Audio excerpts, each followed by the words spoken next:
கிறிஸ்துவுக்குள் பிரியமான தேவனுடைய பிள்ளைகளே, கர்த்தராகிய இயேசு கிறிஸ்து நம்ம யாவரையும் ஆஸ்வதிப்பாராக. காட் பிளஸ் யூ பிரியமானவர்களே. இந்த கிரைஸ்ட் ரெவலேஷன் த மெசேஜ் 277வது முறையாக யூடியூபின் வழியாய் செய்தி அளிக்கும்படியாய் பரிசுத்த ஆவியானவர் செய்த கிருபைக்காக பரிசுத்த ஆவியானவரை கோடி கோடியாக ஸ்தோத்தரிக்கிறேன். இந்த செய்தி ஒரு சிறிய கதையை குறித்து பரிசுத்த ஆவியானுடைய துணையோடு உங்களிடத்தில் பேச ஆசைப்படுகிறேன். அதாவது கோழியும் வாத்தும் என்பதை சிறிய கதையை குறித்து உங்களிடத்தில் பேசப் போகிறேன். தயவுசெய்து கூர்ந்து கவனியுங்கள். இது உண்மையான ஒரு கதை, உண்மையான ஒரு வார்த்தை. அநேகருக்கு அனுப்புங்கள், செய்திகளை பாருங்கள். தேவன் உங்களோடு பேசுவார், வார்த்தை உங்களோடு பேசும். நிறைய பேர் சொல்லுவாங்க இல்லையா, ஆண்டவர் பேசினார் இப்போதான் என்கிட்ட சொல்லிட்டு.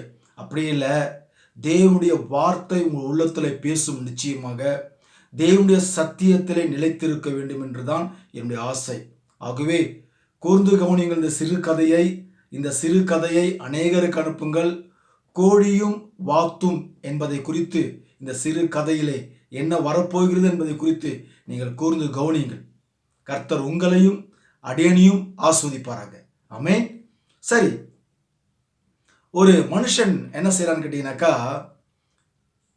கோழி அடை காக்குவதற்காக அவனிடத்துல ஒரு 9 கோழி முட்டை இருக்கிறது. இன்னும் ஒரு கோழி முட்டை வச்சாக்கா நல்லா இருக்குமே என்றது அவனுக்குள்ள ஒரு ஆசை. ஆனா அவங்ககிட்ட இருக்கிறத 9 கோழி முட்டை தான். சரின்னு சொல்லிட்டு அவன் என்ன பண்றான்னு கேட்டாக்கா, ஒரு வாத்து முட்டைய அந்த கோழி முட்டையோடு இணைச்சி அந்த கோழியை அடை காக்க வைக்கின்றான் அந்த மனிதன், ஒரு மனிதன். அல்லேலூயா. அதை அடை காக்க வைத்த பொழுது அந்த கோழியானது 10 முட்டைகளையும் பொரித்து விட்டது. அதிலே 9 கோழி குஞ்சு இருக்கிறது, ஒரே ஒரு வாத்து குஞ்சு இருக்கிறது. குறிப்பிட்ட நாட்கள் கடந்து போன பிற்பாடு இந்த தாய்க்கோழி பொரிச்சது இல்லையா 9 குஞ்சுகளை, இந்த 9 கோழி குஞ்சுகளுக்கும் அந்த வாத்து குஞ்சை பார்க்கும் பொழுது ஒரு வேடிக்கையாக இருந்தது. ஹல்லேலூயா. அது ஒரு டிஃப்ரெண்ட் ஸ்டைல் இருக்குது இல்லையா, டிஃப்ரெண்ட் உருவத்தில் இருக்குது இல்லையா. அதனால அந்த கோழி குஞ்சுகளுக்கு இந்த வாத்து குஞ்சை பார்க்கும்போது ஒரு வேடிக்கையாகவே இருந்தது. இந்த தாய்க்கோழி என்ன செய்யன்னு கேட்டாக்கா, அது எங்க குப்பை இருக்குதுன்னு பார்த்து அந்த குப்பைகள் எல்லாம் அப்படியே கிளறும். குப்பைகளை கால்களில் கிளறி அங்கு உள்ள புழுக்களை பூச்சிகளை பார்த்த உடனே கிளிக் கிளிக் கிளிக் அப்படின்னு அது கத்துன உடனே அந்த 9 கோழி குஞ்சுகளும் ஓடி வந்து தாய்க்கோழி கொடுப்பதை அவைகளை தின்னுகிறது. ஆனால் இந்த தாய்க்கோழி கிளிக் கிளிக் என்று கத்தும் பொழுது அந்த வாத்து குஞ்சு இருக்குதுல்ல, அந்த வாத்து குஞ்சுக்கு அதோட பாஷை புரியாமல் இருக்கிற காரணத்தினாலே அது வராதங்க. எது? அந்த வாத்து குஞ்சு 9 குஞ்சுகள் மட்டும் ஓடி வந்து அந்த புழுக்களையும் பூச்சிகளையும் தின்னும். இப்படியாக சில நாள் கடந்து கொண்டே போகிறது. திடீரென்று இந்த தாய்க்கோழி என்ன செய்யுது கேட்டாக்கா, பண்ணைக்கு பின்னால கொண்டு போகுது. எல்லாரையுமே கொண்டு போகும் பொழுது அந்த பண்ணைக்கு பின்னால நீரோடை ஓடுகிறது. திடீரென்று நீரோடையிலிருந்து அந்த தண்ணீர் வாசனை கண்ட அந்த வாத்து குவாக் குவாக் குவாக் குவாக் அப்படின்னு கத்திக்கின்னு தண்ணி கிட்ட வேகமா ஓடுது. அந்த வாத்து குஞ்சு தண்ணி வாசனையும் அந்த தண்ணீருடைய நீரோடையும் சத்தத்தை கேட்டு வேகமாய் ஓடுகிறது. உடனே இந்த தாய்க்கோழி அங்க ஒரு குப்பையை பார்த்து, அங்க நிறைய பூச்சிகளையும் புழுக்களையும் பார்த்து click click click click click அப்படின்னு கத்துது. இந்த வாத்து ஓடுத அதையும் பார்த்து கூப்பிடுது வாத்து குஞ்ச. இந்த வாத்து அதனுடைய தண்ணீர் வாசனையும் சத்தத்தையும் நீரோடை சத்தத்தையும் கேட்டு இந்த கோழி குஞ்சுகளையும் தாய்க்கோழியும் அவைகளை விட்டு பிரிந்து வேகமா ஓடுது. இது வேகமா ஓடுவதை பார்த்து மிகவும் சவுண்டு கொடுக்குது தாய்க்கோழி, கிளிக் கிளிக் கிளிக் கிளிக் என்று. அந்த சத்தம் தான் இதுக்கு புரியலையே, பாஷை புரியலையே. வேகமாய் தண்ணீரிலே ஓடி போயிட்டு மகிழ்ச்சியோடு அந்த தண்ணீரிலே விளையாடி கொண்டிருக்கிறது. ஹல்லேலூயா. கவனித்தீங்களா? விளையாடி கொண்டு இருக்கிறது. ஏன்னா அதனுடைய சுபாவமே அப்படிதான் வாத்துக்கு.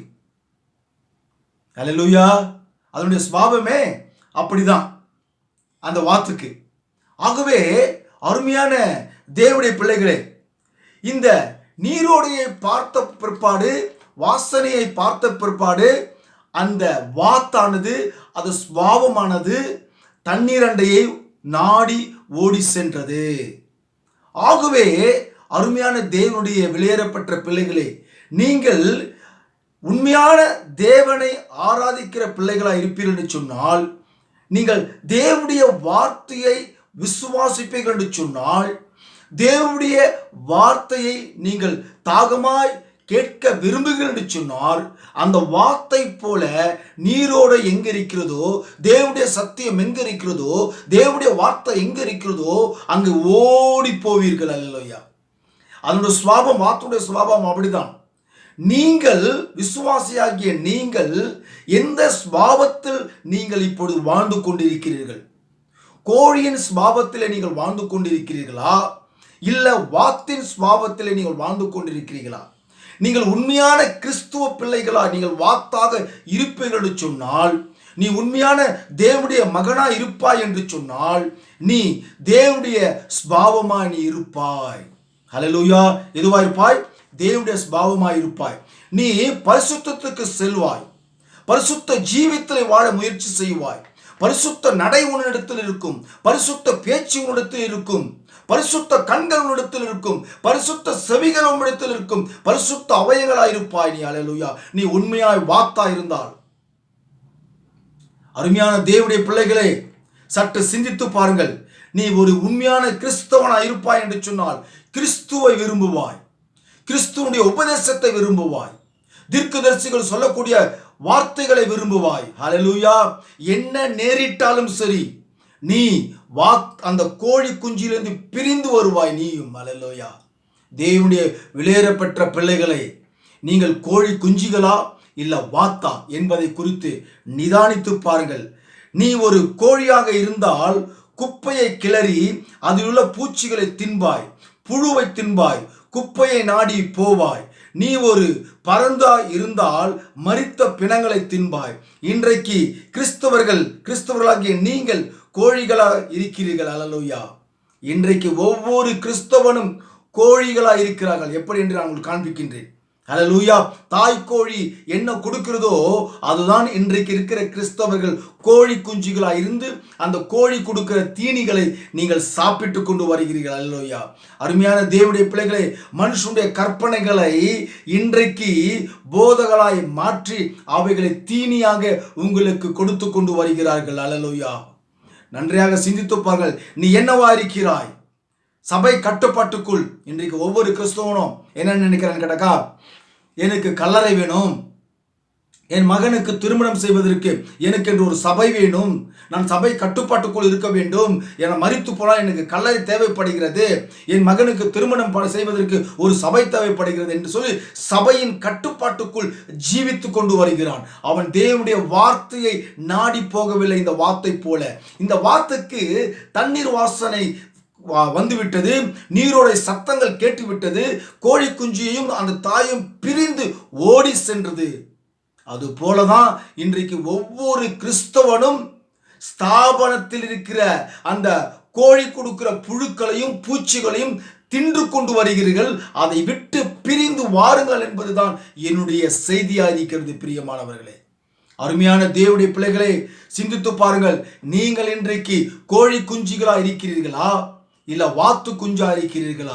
சற்று சிந்தித்து பாருங்கள். தயவு செய்து நீங்கள் கோழியா இருப்பீர்கள் சொன்னால் மத்தேயு 15ஆம் அதிகாரம் 9ஆம் வசனம் சொல்கிறது, மனுஷனுடைய கற்பனைகளை உபதேசங்களாய் போதிக்கிறது கோழிகள், தாய்க்கோழி. அது கோழியா இருக்கிறது. ஸ்தாபனங்கள் இன்றைக்கு கோழியா இருக்கிறது. இன்றைக்கு இருக்கிற ஒவ்வொரு போதகனும் கோழியாய் போல் இருக்கிறான். அல்லேலூயா. வார்த்தை சொல்கிறது மத்தேயு 15:9, மனுஷனுடைய கற்பனைகளை உபதேசங்களாய் போதிக்கிறான். அந்த குப்பையை கிளறி புழுக்களை தின்னுகிறீர்கள் நீங்கள். அல்லேலூயா. பூச்சிகளை தின்னுகிறீர்கள் நீங்கள். இன்றைக்கு சபையில் இருக்கிற ஒவ்வொரு கிறிஸ்தவனும், உண்மை பிரியமானவர்களே, நான் உண்மையை கூறுகிறேன், சத்தியத்தை கூறுகிறேன் உள்ளத்திலே. இன்றைக்கு தாய்க்கோழி கூறுகிறது, தாய்க்கோழி சொன்னது, பிதா குமாரன் பரிசுத்தாவின் நாமத்தினாலே இயேசு சொன்னது போலவே ஞானஸ்தானம் கொடுக்க வேண்டும் என்று தாய்க்கோழி சொன்னது. தாய்க்கோழி என்றால் தாய் சபை, ரோமன் கத்தோலிக்க சபை சொன்னது தாய்க்கோழி. அந்த தாய்க்கோழி சொன்னது போலவே இன்றைக்கு இருக்கிற புரோட்டஸ்டாண்டுகளும் பெந்தகோஸ்தும் தாய்க்கோழி சொன்னது போலவே இன்றைக்கு கோழி குஞ்சுகள் அதை தான் தின்று கொண்டு வருகிறது இன்றைக்கு. அல்லேலூயா. ஆனால் வாத்துக்கள் அதை செய்யவில்லை. வாத்துக்கள் பாவ மன்னிப்புக்கென்று இயேசு கிறிஸ்துவின் நாமத்தினாலே அந்த தீனியை கொடுத்து கொண்டு வருகிறது. அப்போஸ்தலர் 2:38. அல்லேலூயா. வாத்து சொல்லுது, நீங்கள் உபதேசம் செய்யக்கூடாத ஸ்திரீகள் அமைதலா இருக்க வேண்டும், புருஷர்களுக்குத்தான் அந்த அதிகாரம் உண்டு என்று அந்த தீனியை கொடுக்கிறது வாத்து. ஆனால் வாத்து சொல்லுவதை கோழி குஞ்சு கேட்பது கிடையாது. ஏனென்று சொன்னால் வாத்துகள் பேசக்கூடிய அந்த உபதேசம் கோழி குஞ்சுக்கு பிடிக்கவில்லை. அல்லேலூயா. அருமையான தேவனுடைய பிள்ளைகளே, இன்றைக்கு மத்தேயு 12:36 சொல்கிறது, மனுஷர்கள் பேசும் வீணான வார்த்தைகளை உபதேசங்களாக இன்றைக்கு கோழி குஞ்சு தாய்க்கோழி பேசிக்கொண்டு வருகிறது. அந்த தாய்க்கோழி பேசிக்கொண்டு வருகிறதை தான் கோழி குஞ்சுகள் தின்று கொண்டு வருகிறது. அது எது என்று பார்க்க போனால் அது புழுக்களாகவும் பூச்சிகளாகவும் இருந்து கொண்டு வருகிறது. பிரியமானவர்களே, அல்லேலூயா. தீத்து 1:11 சொல்கிறது, இழிவான ஆதாயத்துக்காக தகாதவைகளை உபதேசித்து முழு குடும்பங்களையும் கவிழ்த்து போடுகிறார்கள். இது தாய்க்கோழி செய்கிறது. முழு குடும்பத்தையும் கவிழ்த்து உங்களை அத்தனை பேருமே நரகத்துக்கு கொண்டு போகிறது தாய்க்கோழி. ஆனால் இந்த கோழி குஞ்சுகள் அறியாமல் கிளிக் கிளிக் என்று தாய்க்கோழி கத்தும் பொழுது ஓடி சென்று அந்த தாய்க்கோழி இந்த இழிவான ஆதாயத்துக்காக இழிவான வார்த்தைகளை உங்களிடத்தில் உபதேசங்களை கொடுத்து கொண்டு வருகிறது. நீங்களும் அவைகளை தான் சாப்பிட்டு கொண்டு வருகிறீர்கள். அல்லேலூயா. தேவனுடைய விலையேறப்பெற்ற பிள்ளைகளே, இந்த தாய்க்கோழி கூறுகிறது, நீங்கள் கோட்பாட்டிலே வளர வேண்டும், சபையின் கட்டுப்பாட்டுக்குள்ளே வளர வேண்டும், நீங்கள் ஆடல் பாடுகளை டான்ஸுகளை ஆடுங்கள், ஸ்திரீகள் உபதேசம் செய்யலாம், தவறு இல்லை, பேண்ட் போடலாம், டிஷர்ட் போடலாம், நீங்கள் கவர்ச்சியாக இருக்கலாம், சபையிலே காதல் செய்யலாம், தவறு இல்லை, நீங்கள் ஆண்டவரை விசுவாசித்தால் போதும், அதுவே போதுமானது. நீங்கள் எந்த தவறு செய்தாலும் தண்ணி அடிச்சா கூட பரவாயில்ல, டம் அடிச்சா கூட பரவாயில்ல, நம் பாவ சங்கீதனம் செய்தால் அந்த பாவங்கள் எல்லாம் போய்விடும், சாமி இருக்கிறார், நமக்கு என்ன கவலை என்று தாய்க்கோழி கூறிக்கொண்டிருக்கிறது. பிரியமானவர்களே, விக்கிரகாராதனை செய்வதனாலே எந்த தப்பும் இல்லை, எல்லாம் நம் மனசுதான் காரணம். நீ இயேசுவை விசுவாசித்தால் போதும், பரலோகம் சென்று விடலாம், நீ எந்த தவறு வேணாலும் செய்து விடலாம், நம்மிடத்துல சாமியார் இருக்கிறார், அவரிடத்துல பாவ சங்கீதனம் செய்தால் போதுமானது என்று தாய்க்கோழி சொல்லிக் கொண்டு வருகிறது. அந்நிய பாஷை பேசுவதனால் தப்பு இல்லை, நீங்கள் அந்நிய பாஷையினால் குதியுங்கள், பாடுங்கள், அந்நிய பாஷையினால் ஜெபம் செய்யுங்கள், அதுதான் பரிசுத்தாவை பெற்றுக்கொண்டது அடையாளமாக இருக்கிறது என்று தாய்க்கோழி சொல்லிக் கொண்டு வருகிறது. பிரியமானவர்களே, அதுவெல்லாம் புழுக்களா இருக்கிறது, பூச்சிகளா இருக்கிறது, அதை தான் நீங்கள் தின்று கொண்டு வருகிறீர்கள். தாய்க்கோழி கொடுப்பதை கோழி குஞ்சுகளை நீங்கள் வாத்து குஞ்சுகளாய் மாறி அவைகளை விட்டு பிரிந்து வந்து நீங்கள் தண்ணீர் எங்க இருக்கிறதோ அங்கே ஓடி சென்று போவீர்கள் என்று சொன்னால் உங்களுக்குள் ஒரு ஜீவன் இருக்கும் என்று வேத வாக்கியம் கூறுகிறது. பிரியமானவர்களே, அருமையான கோழி குஞ்சுகளாய் இல்லாமல் வாத்து குஞ்சுகளாய் மாற முயற்சி செய்யுங்கள். நீங்கள் இன்றைக்கு பெரிய தாய்க்கோழி என்ன கூறுகிறதோ அவைகளை தான் நோக்கி பார்க்கிறீர்களே தவிர இங்கே வேதத்தில் அடங்கியிருக்கிற வாத்துக்கள் என்ன சொல்லி இருக்கிறது என்பதை குறித்து நீங்கள் பார்ப்பது கிடையாது. பிரியமானவர்களே, அருமையான விலையேறப்பட்ட கிறிஸ்துவ நண்பர்களே, கிறிஸ்துவ சகோதரியே, இன்றைக்கு இருக்கிற கிறிஸ்துவ சகோதரிகளெல்லாம் சத்தியத்தை குறித்து பேசினால் அப்படின்னு நம்மளை கொத்த வருகிறது. பிரியமானவர்களே, அல்லேலூயா. நம்மை கொத்த வருகிறது கோழி. சில கோழிலாம் பார்த்தீங்கன்னாக்கா இந்த கிண்ணி கோழி ஒரு பெரிய கோழிகள் இருக்கும், இல்லை அது பேர் தெரியல எனக்கு, அதுக்கிட்ட போனீங்கன்னாக்கா பார்த்தீங்கன்னா ஓடி வரும் நம்மளை கொத்துறதுக்கு. அது மாதிரி இன்றைக்கு அந்த மாதிரி கோழியெல்லாம் சத்தியத்தை குறித்து பேசினால் கொத்த வருது. தண்ணீர் கிட்ட வாங்க, நீரோடை அங்கே ஓடிக்கொண்டிருக்கிறது, அந்த நீரோடை கிட்ட வாங்கன்னு சொன்னாக்கா நம்மளை கொத்த வருகிறது. ஆனால் இயேசு கிறிஸ்து சங்கீதம் 30:23 கூறுகிறது, அவர் என்னை புல்லுள்ள இடங்களிலே மேய்த்து அமர்ந்த தண்ணீர்கள் அண்டையிலே என்னை கொண்டு போய் விடுகிறார். அமர்ந்த தண்ணீர்கள் சத்தத்தை அந்த வாத்து குஞ்சு கேட்ட உடனே அங்கே வேகமாக கோழி குஞ்சியும் தாய் கோழியும் பிரிந்து அந்த வாத்து குஞ்சு ஓடி அந்த தண்ணீர் அண்டையிலே ஓடி போகிறது. அல்லேலூயா. ஏனால் அதனுடைய ஸ்வாபம் அப்படிதான். உங்களுடைய ஸ்வாபம் எப்படி இருக்கிறது? இன்றைக்கு அநேக கோழி குஞ்சுகளை யூடியூப்ல பார்த்தால் கெட்ட கெட்ட வார்த்தையிலா திட்டி கொண்டு வருகிறார்கள். அதெல்லாம் போடுவீங்க யூடியூப்ல. கெட்ட கெட்ட வார்த்தையெல்லாம் திட்டி ஆண்டவரே தோத்திரம் சொல்லி கெட்ட வார்த்தையில பேசி மோகன்சி லாசரை பற்றி ஸ்தாபனங்களை பற்றி கெட்ட வார்த்தையில பேசி அது ஒரு யூடியூப்ல போட்டு வெளியிடுறாங்க. அவைகள்லாம் கோழி குஞ்சுகளா இருக்கிறது. இன்றைக்கு கோழி குஞ்சுகள் விசுவாசமா இருப்பது போல நடித்து கொண்டு வருகிறது அவைகள். அல்லேலூயா. அருமையான வெளியேற பெற்ற பிள்ளைகளே, சங்கீதம் 29:3 நீங்கள் பாருங்கள். கர்த்தருடைய சத்தம் தண்ணீர்கள் மேல் தொனிக்கிறது, மகிமையுள்ள தேவன் முழங்குகிறார். கர்த்தர் திரளான தண்ணீர்கள் மேல் இருக்கிறார். கர்த்தருடைய சத்தம் தண்ணீர்கள் மேல் இருக்கிறது. அல்லேலூயா. கர்த்தருடைய சத்தம் தண்ணீர்கள் மேல் இருக்கிறது. அல்லேலூயா. தண்ணீர் என்னவா இருக்கிறது என்று சொன்னால் தண்ணீர் வார்த்தையா இருக்கிறது. அந்த வார்த்தை கிறிஸ்து இயேசுவா இருக்கிறது என்று வேத வாக்கியம் கூறுகிறது. அதை உங்களிடத்தை பலமுறை எடுத்து காண்பித்திருக்கிறேன் என்னுடைய செய்தியிலே. அருமையான விலையேற பெற்ற பிள்ளைகளே, இன்றைக்கு கோழி குஞ்சுகள் என்ன செய்கிறது என்று சொன்னால், தாய் கோழி என்ன செய்கிறது என்று சொன்னால், அவைகள் பாரம்பரியத்தை கடைப்பிடிங்கள் என்று கூறுகிறது. அல்லேலூயா. பாரம்பரியத்தை செய்ய வேண்டும் நாம் அப்படி என்று அது தாய் கோழி கூறுகிறது. ஆகவே இன்றைக்கு இருக்கிற ஒவ்வொரு கோழி குஞ்சுகளையும் பாரம்பரியத்தை கடைபிடித்துக் கொண்டு வருகிறீர்கள். அல்லேலூயா. தேவனுடைய சத்தியத்தை பாருங்கள், தேவனுடைய வார்த்தையை பாருங்கள்.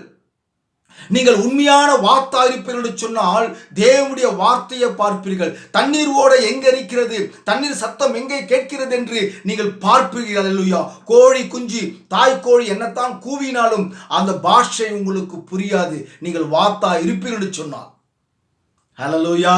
அருமையான வெளியேறப்பட்ட கிறிஸ்துவ நண்பர்களே, இன்றைக்கு தாய் கோழி கொடுப்பதை தான் தேவையில்லாத கள்ள போதகங்களையும் கள்ள உபதேசங்களையும் கள்ள உணவுகளையும் பொல்லாத தீர்க்கதரிசன ஆவியை பெற்றுக்கொண்டு பொல்லாத பொய்யான தீர்க்கதரிசனங்களை உரைத்து அவைகளை உங்களுக்கு தாய்க்கோழி கொடுத்து கொண்டு வருகிறது. அல்லேலூயா. ஆனால் கடைசியிலே இந்த தாய்க்கோழி எங்கே போகும்? நரகம் அவைகளுக்காக சிருஷ்டிக்கப்பட்டிருக்கிறது. அல்லேலூயா. அருமையான வெளியேறப்பெற்ற வாத்து குஞ்சுகளே, நீங்கள் தண்ணீர் ஓடை எங்கே இருக்கிறது என்று பார்த்து, அது சத்தம் எங்கே இருக்கிறது என்று கேட்டு, அதனுடைய வாசனை எங்கே இருக்கிறது என்று பார்த்து நீங்கள் வாத்து குஞ்சுகளாய் மாற பாருங்கள். ஆனால் இன்றைக்கு நீ என்னவா இருக்கிறாய்? கோழி குஞ்சா இருக்கிறாயா, வாத்து குஞ்சா இருக்கிறாயா என்பதை குறித்து நிதானித்து பார். உன்னுடைய ஜீவியம் எப்படி இருக்கிறது? நீ கோழி குஞ்சு ஜீவியமாய் செய்கிறாயா, வாத்து குஞ்சு ஜீவியமாய் செய்கிறாயா? நீ பரிசுத்தத்தில் ஜீவிக்கிறாயா இல்ல அசுத்தத்தில் ஜீவிக்கிறாயா என்பதை குறித்து நிதானித்து பார். உன்னை நீயே சிந்தித்து பார். உன்னை நீயே உனக்குள் பேசு. ஹல்லேலூயா. அருமையான தேவனுடைய பிள்ளைகளே, கர்த்தர் உங்களையும் அடியேனையும் கர்த்தர் ஆசீர்வதிப்பாராக. God bless you. நீங்கள் அந்த தாய்க்கோழி சபையை விட்டு பிரிந்து வந்து தண்ணீரோட எங்க இருக்கிறதோ, அதன் வாசனை எங்க இருக்கிறதோ, தேவனுடைய வெளிப்பாடுகள் எங்க இருக்கிறதோ, தேவனுடைய சத்தம் எங்க இருக்கிறதோ என்று நாடி வாத்தை போல பிரிந்து ஓடி சென்று தண்ணீர் அண்டையிலே ஜீவிக்க பாருங்கள். God bless you. பிரியமானவர்களே, உங்களையும் என்னையும் கர்த்தர் ஆசீர்வதிப்பாராக. புதிய செய்தியோடு சந்திக்கிறேன். God bless you. அநேகருக்கு அனுப்புங்கள்.